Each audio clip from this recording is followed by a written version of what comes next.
ہم سب کی طرف سے آپ سب کی خدمت میں سلام پہنچے۔ یہ میں جو اکثر بابوں کی باتیں کرتا ہوں اور ان کے قصے آپ سے بیان کرتا ہوں، اس کا مقصد آپ کو کچھ سمجھانا مقصود ہوتا ہے۔ یہ بابے لوگ جو ہوتے ہیں، ان کے جو ڈیرے ہوتے ہیں اور درسگاہیں ہوتی ہیں، اور جہاں بیٹھ کر یہ اپنے انداز کے لوگوں کو درس دیتے ہیں، ان درس حاصل کرنے والے لوگوں میں ہم آپ جیسے لوگ ہی ہوتے ہیں، اور وہ بابے بھی ہم آپ جیسے لوگ ہی ہوتے ہیں۔ ان لوگوں میں جب غصے کا موسم آئے تو غصہ بھی کر لیتے ہیں، اور جب دکھ کا موسم آئے تو انہیں دکھ بھی ہوتا ہے۔ وہ ٹریجک بھی ہوتے ہیں، کامک بھی ہوتے ہیں، لیکن فرق صرف یہ ہے کہ انہوں نے انسانی خوبیوں یا خرابیوں کا ازالہ نہیں کیا ہوتا، بلکہ ان کا امالہ کیا ہوتا ہے، اور انہیں ایک رخ دیا ہوتا ہے۔ اور وہ ایسا رخ ہوتا ہے کہ اگر انہیں غصہ آئے تو جس طرح ہم نے نئی سڑکیں بنائی ہیں اور ان میں پانی کے نکاس کے لیے نالیاں بنائی ہیں، ان بابوں نے بھی اسی طرح اپنی ذات کے اندر ایسے جھرنے چھوڑے ہوئے ہوتے ہیں جن سے غصہ باہر نکلتا ہے اور دکھ کا کسی طرح امالہ ممکن ہوتا ہے۔ ان ڈیروں پر ایسے معاملات بھی پیش آتے رہتے ہیں جیسے دنیا کی اور درسگاہوں اور اجتماعات پر ہوتے ہیں۔ ایک دفعہ ڈیرے پر بابا جلال اور حیدر میں بڑی لڑائی ہوگی۔ بابا جلال وہاں سبز کپڑے پہن کر سرو کیا کرتے تھے، لوگوں کو روٹیاں لا لا کر کھلاتے تھے، پانی کا جگ لیے پھرتے تھے، جبکہ حیدر بابا بھاری بھرکم جسامت کے تھے، وہ تندور میں روٹی لگاتے تھے۔ اب جو آدمی تندور کے پاس روٹی لگاتا ہے اور آگ پر دیر تک بیٹھتا ہے تو ظاہر ہے اس کے مزاج میں کچھ گرمی آ ہی جاتی ہے۔ وہ بڑی محبت سے روٹی لگاتے تھے جس سے بہت خوبصورت خوشبو اٹھتی تھی۔ ہم وہ روح کی روٹی بھی کھاتے تھے تو جی خوش ہو جاتا تھا۔ بابا جلال سرو کرتے کرتے اتنے تھک جاتے تھے کہ یقیناً ان کے اندر کوئی ایسی ٹیڑھ پیدا ہونے کا خدشہ موجود رہتا تھا جو کہ اکثر اوقات ہو ہی جاتی ہے، اور ان کی عمر بھی خاصی تھی۔ اس مرتبہ جب بابا جلال اور بابا حیدر کے درمیان جھگڑا ہوا تو اس نے سنگین صورت اختیار کر لی۔ تندور سے روٹی نکالنے والی لمبی سی کھرپی بابا حیدر کے ہاتھ میں تھی، وہ گرم بھی ہوتی ہے۔ انہوں نے غصے میں وہ تندور سے باہر نکالی اور زور سے بابا جلال پر چلائی۔ وہ خوش قسمتی سے بچ تو گئے، لیکن انہوں نے بھی غصے میں آ کر روٹیاں زمین پر پھینک دیں، اور وہ روتے ہوئے شکایت کی غرض سے بابا جی کے پاس آئے اور ساری بکتا سنائی۔ بابا جی نے کہا کہ ہم اس کی سرزنش کرتے ہیں۔ بابا جی نے میری ڈیوٹی لگائی کہ جاؤ تم حیدر کو بلا لاؤ۔ میں نے کہا کہ جی بہت اچھا۔ اب میں ڈرتے ڈرتے اس کے پاس گیا۔ وہ تندور کے پاس بڑا گرم بیٹھا تھا، ایک تو باہر سے آگ، دوسرا غصے میں اس کی طبیعت کے اندر بھی تندور جل رہا تھا۔ میں نے جا کر پہلے تو اسے سلام کیا اور پھر کہا کہ آپ کو حضور سائیں صاحب بلاتے ہیں۔ کہنے لگا اچھا جی چلو چلتے ہیں۔ میں نے کہا کہ حضور نے مجھے حکم دیا ہے کہ ساتھ لے کر آئیں۔ کہنے لگا اچھا۔ بابا حیدر حضرت صاحب کے سامنے آ کر کھڑا ہو گیا اور کہنے لگا ہاں جی سرکار۔ لیکن حضرت صاحب سر جھکا کر بیٹھے رہے اور انہوں نے کوئی بات نہیں کی۔ تھوڑی دیر بعد اس نے پھر کہا۔ میں نے بھی بابا جی سے کہا کہ بابا حیدر آ گئے ہیں۔ اس پر انہوں نے سر اٹھا کر اوپر دیکھا اور مجھ سے مخاطب ہوئے، یہ تم کس کو لے آئے ہو؟ میں نے کہا کہ جس کو آپ نے حکم دیا ہے۔ کہنے لگے نہیں نہیں، یہ تو تم اس کا خول اٹھا لائے ہو، وہ جو اصل اس میں سے بچہ جمورہ نکلا ہوا ہے وہ پکڑ کر لاؤ۔ میں نے کہا کہ حضور یہی ہے بس۔ وہ فرمانے لگے کہ جب آدمی کا بہت دل تنگ ہو جائے، غصے میں ہو، شدت میں ہو، تو وہ اپنا وجود چھوڑ دیتا ہے، اور جب آدمی اپنا وجود چھوڑ دیتا ہے تو برہنہ ہو جاتا ہے، اور پھر اس کے اوپر کوئی بھی چیز حملہ کر سکتی ہے۔ اپنے بچاؤ کا بہترین طریقہ یہ ہے کہ آپ ہمیشہ اپنے وجود کے اندر رہیں، اور جب آپ کے اوپر کوئی ایسی بپتا پڑنے والی ہو، کوئی ایسی مصیبت گزرنے والی ہو، تو پھر آپ کو حق پہنچتا ہے کہ ٹٹول کر دیکھیں۔ جس طرح کیلے کے چھلکے کے اندر کیلا رہتا ہے، اگر اس کو نکال کر ہاتھ میں پکڑ لیں تو وہ پھر کیلا نہیں ہے، پھر تو اس کی کوئی اور نوعیت ہوگی، اس پر کوئی بھی چیز اثر انداز ہو سکتی ہے۔ اپنے آپ کو بچا کر رکھنے کا راز یہ ہے کہ جب بھی آپ کے اوپر کوئی ایسا افتاد پڑے، خاص طور پر غصے کی حالت میں، اور جب آپ بہت گرم ہو جائیں کہ آپ کے پاس کوئی دلیل نہ رہے، تو غور کریں کہ کہیں میں اپنے وجود سے نکل کر باہر تو نہیں کھڑا ہو گیا، اور اگر ایسا ہے تو فوراً چھلانگ مار کے واپس وجود میں گھس جائیں۔ جو ہی آپ وجود کے اندر یا برہنہ پن سے واپس جائیں گے، آپ محفوظ ہو جائیں گے، لیکن اکثر ایسا نہیں ہوتا۔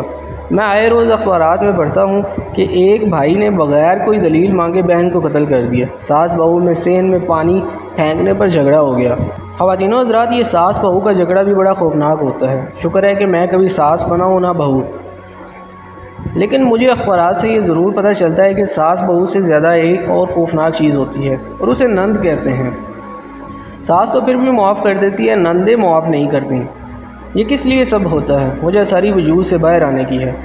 بہو بھی وجود سے باہر آ جاتی ہے اور ساس بھی باہر نکل کے کھڑی ہو جاتی ہے۔ اب میں نے بابا حیدر سے کہا کہ بھائی صاحب واپس چلیں۔ وہاں جا کر ہم بیٹھے رہے۔ بابا حیدر کا غصہ کوئی ٹھنڈا ہوا۔ میں نے بھی انہیں بابا جلال کو معاف کر دینے کی درخواست کی اور کہا کہ خدا کے واسطے آپ اپنی ڈانگری پہن لیں وجود کی۔ تقریباً آدھے گھنٹے بعد میں پھر ان کی انگلی پکڑ کر بابا جی کے پاس گیا۔ اب بابا حیدر اپنے وجود کے اندر تھے اور انہوں نے آتے ہی بابا جی سے کہا کہ سرکار مجھ سے غلطی ہو گئی، معافی دے دیں۔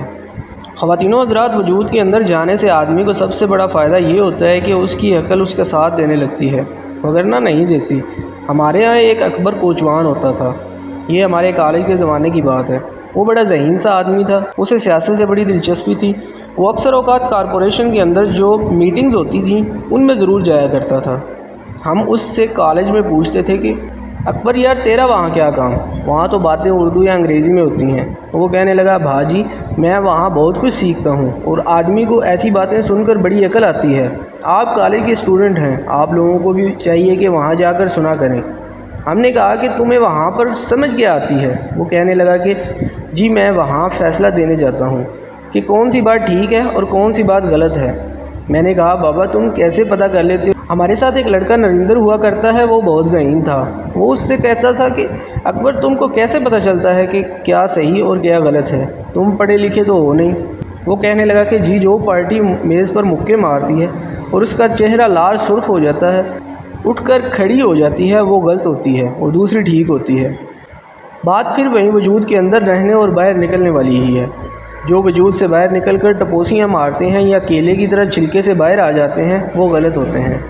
اس جانب توجہ دینے کی ضرورت ہے۔ جب ہم شروع میں ڈیرے پر جاتے تھے تو وہاں مختلف قسم کے لوگ آتے تھے، ناچنے گانے والے، اور ہم ان کی تصویریں بنایا کرتے تھے۔ اس وقت بابا جی کہا کرتے تھے کہ دیکھ کیمرہ اپنے کیس میں زیادہ محفوظ ہوتا ہے، سارنگی یا ساز جو ہے وہ اپنی تھیلی یا غلاف میں زیادہ محفوظ ہوتی ہے، تلوار اپنی میان میں زیادہ بہتر ہے۔ اگر یہ چیزیں باہر آ جائیں گی تو خدشہ اور خطرہ ہے کہ ان پر اس فضا کا اثر پڑے جس میں آپ نے انہیں کھول کر رکھا ہوا ہے۔ جو ہی آپ کے اوپر ایسی کیفیت وارد ہو، ٹھیک ہے کنٹرول کرنا مشکل ہے، میں کنٹرول کرنے کے لیے نہیں کہتا، لیکن آپ کو یہ ضرور پتہ لگنا چاہیے کہ یہ میرا کیس تھا اور میں اس سے اب باہر نکل چکا ہوں یا چکی ہوں، اور میرا اپنے وجود کے اندر رہنا بہت ضروری ہے۔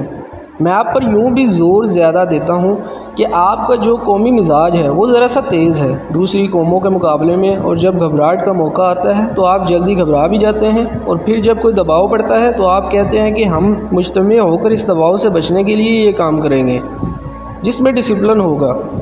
قائد اعظم محمد علی جناح رحمۃ اللہ علیہ نے جب یہ کہا کہ یونٹی، فیتھ اینڈ ڈسپلن، اس وقت ہم کالج میں پڑھتے تھے تو ہم نے کہا کہ قائد اعظم رحمۃ اللہ علیہ نے جو اتحاد بارے کہا ہے یہ تو ٹھیک ہے، اس کی ضرورت ہے، اور ایمان بھی، لیکن یہ جو ڈسپلن ہے یہ کیا فضول بات ہے۔ ہم کوئی فوجی ہیں یا وردی میں ہیں، لیکن اب جوں وقت گزرتا جا رہا ہے میں سوچتا ہوں کہ اتحاد اور ایمان تو بعد میں آئے گا، ڈسپلن کی ذاتی اور اجتماعی زندگی میں شدت سے ضرورت ہے۔ ہم دوسری قوموں کے مقابلے میں ذرا اپنے خول سے جلدی باہر آ جاتے ہیں۔ جب ہم کرکٹ میں کسی دوسری ٹیم سے پٹ رہے ہوتے ہیں اور ہمارا باؤلر بال کرنے جاتا ہے تو ساری قوم اس کے بال پھینکنے تک ہو کرتی ہے، ایسا اور کوئی قوم نہیں کرے گی۔ آپ نے بھی یہ بات دیکھی ہوگی، وہ باؤلر پوری توجہ مانگ رہا ہوتا ہے۔ جب ہم لوگوں سے کہتے ہیں کہ قائد اعظم رحمۃ اللہ علیہ نے ہمیں ڈسپلن کا کہا ہے تو وہ کہتے ہیں کہ جب وقت پڑے گا تو دیکھ لیں گے۔ خواتین و حضرات، جب وقت پڑتا ہے تو ان کا رویہ سلطان راہی کی طرح ہوتا ہے۔ وہ جس طرح پنجابی فلموں میں گنڈاسا پکڑے کسی چیز کو خاطر میں نہیں لا رہے ہوتے ہیں، ویسے ہی ہم کرتے ہیں۔ زندہ قوموں پر جوں وقت پڑتا ہے وہ زیادہ مہذب، زیادہ سنجیدہ اور زیادہ خیال کے ساتھ وابستہ ہو جاتی ہیں۔ بدقسمتی سے ہماری اس طرح کی ٹریننگ ہوئی ہی نہیں ہے۔ یہ ٹی وی کی بھی ذمہ داری تھی کہ وہ اپنا کردار ادا کرتا۔ ہمارے بابے جو ہیں وہ بہت شدت کے ساتھ اس بات کی تعلیم دیتے ہیں، اور ان کا ڈسپلن سکھانے کا ایک اپنا ہی انداز ہوتا ہے۔ وہ جوتا اتارنے میں بھی ڈسپلن کو ملحوظ خاطر رکھتے ہیں۔ ڈیروں پر جوتے رکھنے کا ایک الگ انداز ہوتا ہے۔ جب وہاں سے باہر نکلتے ہیں تو حیرانی ہوتی ہے کہ کسی شخص نے سارے جوتے درست سمت میں سیٹ کیے ہوئے ہوتے ہیں۔ اسی طرح کھانے میں ڈسپلن سکھایا جاتا ہے۔ لاہور میں الحمراء آرٹ کونسل ہے، جہاں ڈرامے وغیرہ ہوتے ہیں۔ ایک مرتبہ وہاں پر ایک بڑی سی سفید رنگ کی اور ایک نیلے رنگ کی گاڑی آپس میں ٹکرا گئی۔ ٹکراؤ زیادہ خوفناک بھی نہیں تھا، گاڑیاں رک گئیں۔ ایک گاڑی میں ایک میرے جیسی داڑھی والے لئیم شہیم مولوی صاحب برآمد ہوئے، جبکہ دوسری سے ٹائی سوٹ والے صاحب باہر نکلے اور آپس میں نہایت سخت الفاظ کا تبادلہ کرنے لگے۔ لوگ بھی اکٹھے ہونا شروع ہو گئے۔ لوگوں کو بغیر پیسوں کے دیکھنے کو ڈرامہ مل گیا۔ کیونکہ حال کے اندر تو پیسے دینے پڑتے ہیں۔ اب جو مفت ڈرامہ مل رہا ہے تو جی اسے کون چھوڑے۔ میں بھی وہاں کھڑا ہو گیا۔ وہاں سفید گاڑی سے جو نیلی گاڑی ٹکرائی تو اس کا سفید پر نیلا رنگ آ گیا۔ وہاں پر ایک ایسا شخص بھی کھڑا ہوا تھا جو کامیڈی ڈراموں میں ایکسٹرا کا رول کرتے ہیں۔ وہ دور تماشا دیکھتا رہا اور کار والے مولوی صاحب کو مخاطب کر کے کہنے لگا، مولوی صاحب یہی وہ مقام ہے جہاں دین اور دنیا ملتے ہیں۔ اب دونوں صاحبان نے اپنا اصل وجود اپنی موٹروں میں رکھ دیا تھا اور وہ برہنہ ہو کر بغیر چھلکے کے کیلوں کی طرح باہر آ کر لڑنے لگے۔ بجلی کے تار جب تک اپنے خول میں رہتے ہیں اچھے ہوتے ہیں، خدمت کرتے ہیں، پنکھے چلاتے ہیں، ہوا دیتے ہیں، روشنی کرتے ہیں، لیکن جب باہر ہوتے ہیں تو جان کا نقصان کرتے ہیں۔ خرابی ہمیشہ پیدا ہوتی ہے جب انسان کو اپنی ذات پر اختیار نہیں رہتا اور وہ اپنے کلبوت سے باہر آ جاتا ہے۔ جو شخص اپنی بے چینی کی کیفیت میں اپنے اوپر تھوڑا سا اختیار مضبوط رکھتا ہے وہ زندگی میں ضرور کامیاب رہتا ہے اور اس کا مشکل وقت چلا جاتا ہے۔ اس حوالے سے مجھے ایک لطیفہ یاد آ رہا ہے۔ ایک دفعہ ایک چور ایک گھر میں آ گیا۔